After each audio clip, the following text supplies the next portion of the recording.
estimate that for deep-level gold mines, electricity costs by 2012 will be 300% higher than now, than in 2005 rather, versus other costs rising by only 100% during the same period.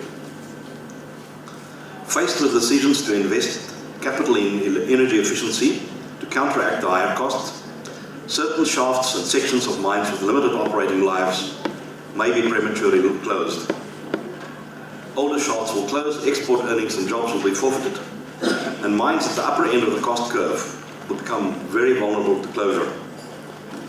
In an industry that had a great deal of growth and was very vibrant, the ferroalloys industry, South Africa could become a high-cost swing supplier only.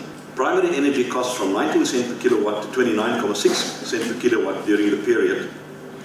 That is much higher. Reliance on expensive short-term coal contracts outside of traditional cost-plus type collieries and long-term contract collieries being one of the main forces for this. The Chamber of Mines does not share the concern on coal supply and costs. Coal export opportunities are not a major threat to Eskom supply, as Eskom consumes low-quality coal for which there is a very limited export market, in fact almost none, and a fairly small domestic market. While production costs at older mines are indeed likely to increase, the concern that deeper mines and more geological disturbances will result in cost increases for coal is not justified, as a large part of the additional cost required over the next 3 years, additional coal rather, will still be produced by the same mines as at present, of which 54% are open cast mines, and their costs are probably not going to increase by that much. The average price paid by Eskom during 2009, and we calculated that from available information, is 121 rand 54 cents per tonne.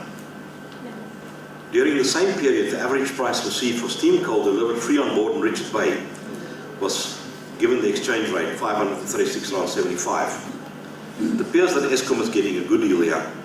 If one look at the energy values and the price paid for energy, Eskom coal during the last year was 19.1 megajoule per kilogram. Domestic steam coal typically range around about 24.5. Export coal 25 to 28 megajoule per kilogram.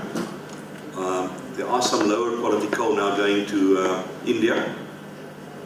But that means that Eskom coal, or Eskom's energy cost delivered, is 0.64 cents per megajoule. Domestic steam coal free on rail, 0.64 cents, but remember, the consumers still have to pay the transport cost. And the export coal costs 1.91 to 2.15 cents per megajoule. So Eskom has the lowest cost for energy. We do not believe that your cost of coal, especially given that Eskom has informed us that they're going to try and rely more and more on the tight collieries and long-term contracts and try and start moving away from the short-term contracts, that this cost will rise that dramatically.